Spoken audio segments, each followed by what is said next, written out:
ये दो चर वाले रैखिक समीकरण है और ये तो कैसे बनाएंगे, इस तरह का दिया हुआ रहेगा।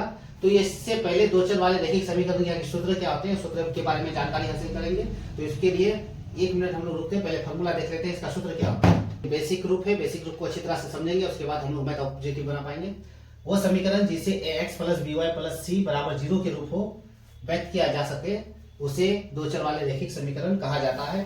दो चर वाले रैखिक समीकरण में हमेशा सभी दो चर वाले रैखिक समीकरण में सरल रेखा को निरूपित करते हैं, ये पॉइंट ऑब्जेक्टिव है। उसके बाद दो चर वाले रैखिक समीकरण का व्यापक रूप ये होता है a1x + b1y + c1 = 0, a2x + b2y + c2 = 0 होता है। अब उसको दो चरों में अगर बांटा जाए हम लोग को, तो क्या करेंगे, a1 लेंगे, यहाँ से a2 लेंगे, a1 बटे a2 लेंगे, और नहीं बराबर होता है उसके बाद b1 बटे b2, नहीं बराबर यानी बोले तो प्रतिच्छेदी करेगा। क्या करेगा, प्रतिच्छेदी। लिखा हुआ है प्रतिच्छेदी रेखा होगा। तो प्रतिच्छेदी रेखा जब भी रहे तो उसको केवल एक हल कहा जाता है या नहीं तो अद्वितीय हल कहा जाता है। इसको समझ लीजिए, जब भी इस तरह से प्रतिच्छेद करे तो उसको प्रतिच्छेदी रेखा कहेंगे, केवल एक हल कहेंगे या नहीं तो अद्वितीय हल कहेंगे, संगत कहेंगे या नहीं तो अविरोधी कहेंगे। इस पॉइंट को याद रखना है, उसके साथ ये चारों को याद रहेगा, तब फॉर्मूला बनेगा। नेक्स्ट क्वेश्चन है नंबर 2, a1 बटे a2 = b1 बटे b2 = c1 बटे c2।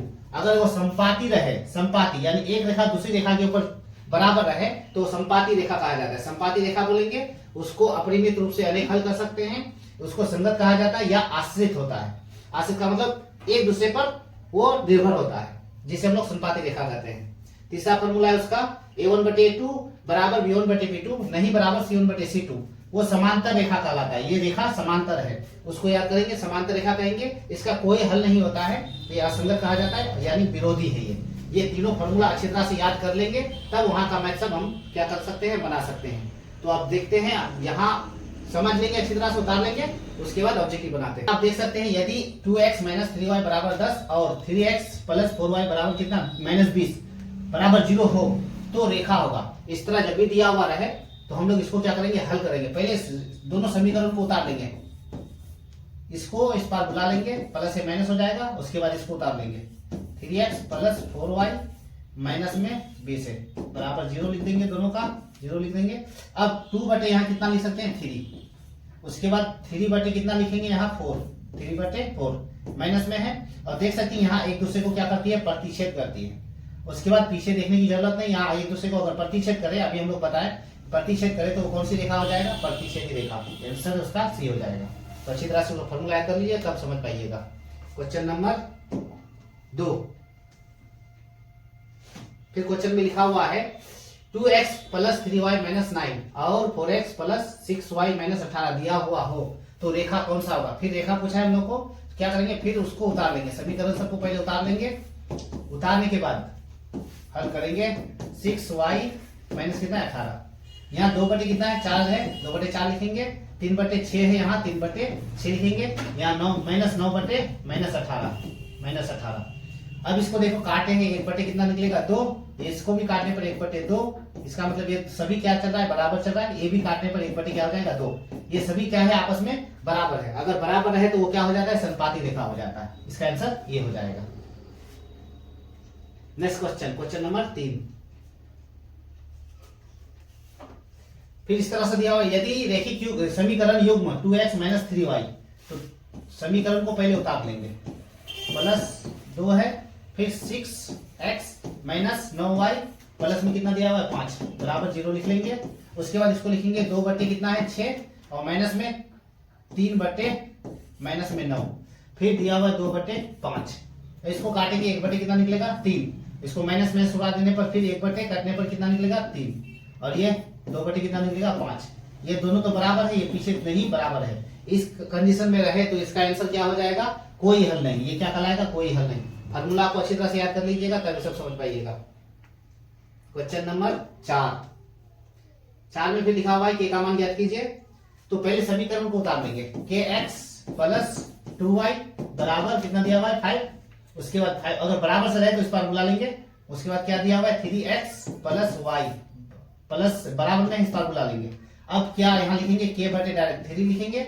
उसके बाद यहाँ कितना दिया है 2 बटे कुछ नहीं तो 1। उसके बाद माइनस में 5 दिया हुआ, माइनस में 1 दिया हुआ है। ये क्या करेंगे, उसके बीच क्वेश्चन बोल दिया है कि आदित्य हल है, आदित्य हल जब भी बोले तो उसके बीच में नहीं बराबर होगा, आगे वाला ही बराबर कर ले, हल कर लेंगे, पीछे हल करने की जरूरत नहीं है। तो के को 1 से गुना करेंगे, के एकम के हो जाएगा, बीच में है नहीं बराबर, 3 दूना 6, ये इसका आंसर हो जाएगा, आंसर बी इसका राइट आंसर हो जाएगा। क्वेश्चन नंबर 5, क्वेश्चन नंबर 5 में फिर के का मान निकालने बोला, यदि के एक्स प्लस 2y बराबर कितना हो 3 और 4x प्लस y बराबर 2 हो तो आदित्य हल होगा। फिर उसी तरह से हल करेंगे, 2y प्लस इस पर बुला लेंगे उसको माइनस, फिर वहां दिया हुआ 4x प्लस में y प्लस है इधर बुला लेंगे बराबर 0 बराबर 0। यहाँ के बटे कितना लिखेंगे 4, के बटे 4, या 2 बटे कितना लिखेंगे 1। यहाँ बोल दिया आदित्य हल है तो इसका मतलब यहाँ प्रतिशत है रेखा। अब आगे ही हल करेंगे, पीछे हल करने की जरूरत नहीं, के को 1 से गुना करने पर के 4 गुना कितना हो जाएगा 8, ये इसका आंसर हो जाएगा। अब इस तरह का ऑप्शन जहां भी है उसको टिक लगा देंगे, आंसर डी हो जाएगा। क्वेश्चन नंबर 6, क्वेश्चन नंबर 6 में लिखा हुआ है समीकरण युग्म x प्लस 2y बराबर 6 है। तो पहले समीकरण को उतार लेंगे, समीकरण को उतारेंगे, x प्लस 2y बराबर में इस पार्ट लेके माइनस लिख लेंगे, फिर लिखेंगे उसको 3x प्लस 6y बराबर में 18 है, तो बुला लेंगे माइनस में। x का मान पूछ रहे हैं तो 1 बटे कितना लिखेंगे, यहाँ 3 है, यहाँ 2 बटे यहाँ कितना है 6 है, 2 बटे 6 लिखेंगे। उसके बाद माइनस में 6 बटे माइनस में 18 है। उसके बाद यहाँ देख लेंगे जो कट रहा है काटेंगे या तो नहीं कटेगा, 1 बटे 3 है 3 लिख लेंगे, ये कटेगा 1 बटे 3 निकलेगा, ये एक दूसरे के क्या होंगे बराबर हो गए, बराबर हो गए, इसका मतलब इसका अनेक हल हो जाएगा। ये भी कटेगा 1 बटे ये भी कितना निकलेगा 3, ये सभी समांतर है, समांतर को क्या कहते हैं हम लोग अनेक हल। समांतर जब भी रहे समांतर रेखा उसको अनेक हल कहा जाता है, ये इसका आंसर हो जाएगा। क्वेश्चन नंबर 7, क्वेश्चन नंबर 7 में लिखा हुआ है के किस मान के लिए समीकरण, फिर के का मान निकालने बोला है हम लोग को, के का मान निकालेंगे, x माइनस 3y बराबर दिया हुआ है, हम लोग माइनस में लिखेंगे, फिर इस समीकरण को उतारेंगे, 2x प्लस में ky बराबर में दिया हुआ इस पर लिख लेंगे बराबर 0, इसका भी बराबर 0 इसका भी हो जाएगा। इसका मान कुछ नहीं है, ऊपर तो 1 है, उसके बाद नीचे 2 दिया हुआ है, माइनस में कितना लिखा हुआ है 3 बटे कितना लिखा हुआ है k। यहाँ बोला आदित्य हल होगा, आदित्य हल होने के लिए प्रतिशत रेखा लिखना है, वहां -4 बटे -1, माइनस दोनों का नहीं लिखेंगे डायरेक्ट वो प्लस हो जाएगा। उसके बाद यहाँ भी बराबर नहीं है, यहाँ के को 1 से गुणा करेंगे, 3 को 2 से गुणा करेंगे, के एकम के हो जाएगा नहीं बराबर, उसके बाद 3 दूना 6, इसका आंसर ये हो जाएगा। अब ये जहां भी है उसको टिक लगा देंगे, ये आंसर है बी में, बी आंसर हो जाएगा, क्योंकि 3 दूना 6 माइनस में हो जाएगा आंसर, माइनस में बी आंसर हो जाएगा। क्वेश्चन नंबर 8, क्वेश्चन नंबर 8 में लिखा हुआ है के किस मान के लिए, फिर के का मान निकालना है हम लोग को। के का मान निकालने के लिए फिर दोनों समीकरणों को पहले उतार लेंगे, 2x प्लस 3y प्लस है माइनस बना देंगे, फिर इसको उतारेंगे 4x प्लस ky बराबर कुछ नहीं तो लिख देंगे, कुछ नहीं है इधर कुछ नहीं लिखेंगे। यहाँ फिर बोल दिया है क्वेश्चन में, पहले 2 को कितना लिखेंगे 2 बटे 4, 3 बटे यहाँ कितना दिया हुआ है के, पीछे लिखने की जरूरत नहीं है। यहाँ क्या बोला है हम लोग को अनंत हल होगा, अनंत हल होगा, इसका मतलब बीच में क्या देना है बराबर।